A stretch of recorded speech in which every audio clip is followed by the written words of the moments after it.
President. Senator from West Virginia. Thank you, Madam President. So a few weeks ago, the American people spoke loud and clear. They rejected the policies that we've been seeing through this current administration. But today, I rise to talk about the vision my Republican colleagues and I have for this future, and the many solutions that we are eager to get back to work on that I believe will help get this country back on track. First things first, this newly formed Republican Senate majority is ready to close the previous chapter. It's a chapter I think that none of us really want to go through again, and soon the Resolute desk will change hands, and the Senate, under the guidance of my friend and colleague and soon-to-be Majority Leader John Thune, will get to work. And we have the full support of the incoming president, President-elect Trump. The American public want to see real action. Back home in my state of West Virginia, people have conveyed to me that they are ready for real representation, a government of, by, and for the people. Senate Republicans will deliver responsive and responsible solutions for the American people. The task ahead is this: unshackling the American economy, securing the border, unleashing our American energy, reducing crime and lawlessness, and restoring American strength and deterrence on the world stage. These are the issues on which the voters placed their faith in us. And I also believe that the central to this mandate for new American leadership is the idea that people really did feel better and preferred their lives under the presidency of President Trump. I know for sure I did. And so as the Senate fulfills its responsibility to pass legislation that gets this country back on track, let's look no further than the previous Trump administration for the roadmap. President Trump unleashed American energy production, rolling back burdensome permitting rules and red tape. Republicans slashed regulations that canceled pipelines. We erased barriers to our new ones. America sits on the greatest treasure trove of natural resources in the world, and a Republican-led energy policy will not squander that. West Virginia knows the difference between good and bad energy policy oh too well. We are an energy state. We've been blessed with a lot of natural resources, and we know that our economy and people's jobs and people's lives and people's families depend on us unleashing that energy. The jobs that President Trump saved, a lot of those jobs were West Virginia energy jobs.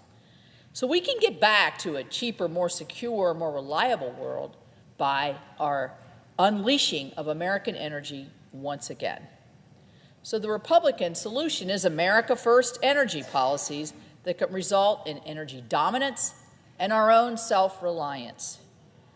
No more depending on fuels from dictators who hate America, or no more reliance on green energy from Chinese Communist Party-backed supply chains. So it's going to take an all-of-the-above approach, including opening up projects like our recently just opened the Mountain Valley Pipeline so that we can deliver energy in markets, promoting carbon capture and sequestration to use our vast coal resources, nuclear energy and renewables as the market sees fit, and they're growing. In a few months, I will be chairman of the Senate Environment and Public Works Committee. I'm really excited about this opportunity, and I cannot stress enough how important these items are to the agenda. My Senate Republican colleagues and I are prepared to bring forward legislative solutions to help fuel American growth. And I hope our Democrat colleagues will join us at moving these solutions forward in the next Congress. On the economy, residents from my state and the entire country are still reeling from the elevated costs on all things, from housing, energy, food, and almost every other everyday essential.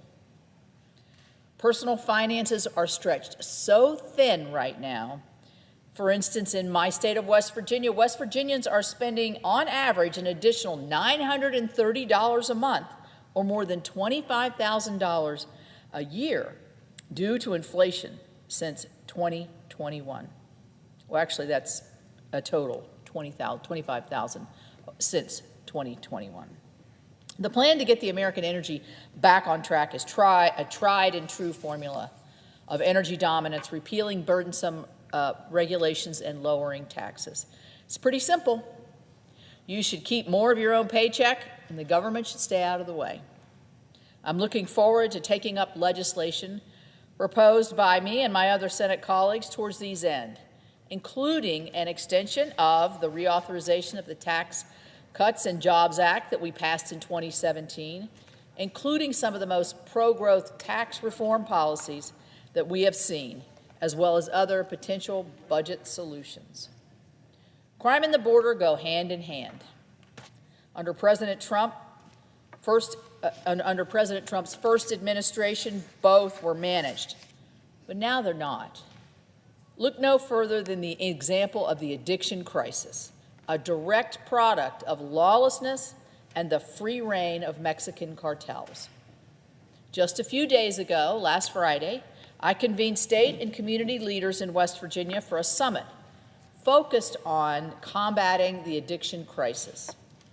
The correlation between wide-open barriers and the raging drug crisis was mentioned repeatedly at this summit, especially during the presentation and discussion with our law enforcement panel. Here is the fentanyl crisis by the numbers. CBP seized 27,000 pounds of fentanyl in the fiscal year 2023. That's only a fraction of the real amount that crosses our border. And keep in mind, a minuscule amount of fentanyl can have a deadly effect. Of the over 107,000 drug overdoses that occurred in the United States in 2023, I'll repeat that number, 107,000. That's almost double the size of the capital city of West Virginia and Charleston, where I live. Almost 75,000 of those involved fentanyl. This out-of-control drug trafficking must end. It's a lawless scourge that takes more West Virginians and more Americans. It takes more West Virginians per capita than any other state in the Union. In sheer numbers, the death toll and calamity eclipses any other modern drug epidemic. We know what works because the rise in fentanyl overdose deaths stalled under President Trump. Bottom line, we got to close the border and end the lawlessness. Yet again, Republicans have the roadmap. We did it once, and we can do it again. A heightened sense and appreciation for law and order from the border to the inner cities to everywhere back home will feature prominently in this next Republican administration. President Trump presided over a relatively peaceful period of history unmatched in our national history. After crushing ISIS, the Trump-led world order went largely untested by the world's dictators and demagogues. The same cannot be said about the world today. China manipulates the Biden administration every day while burrowing deep into our critical infrastructure and growing its military. Iran and its terrorist proxies wage war against our ally, Israel. And of course, the ongoing war in Ukraine. This is the world under the Biden-Harris administration's watch. In what seems like the most trying confluence of geopolitical struggles in a generation, America must lead through strength.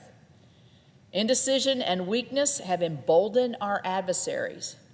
Republicans can start the next Congress by restoring deterrence against Iran and reinstating Trump's maximum pressure campaign.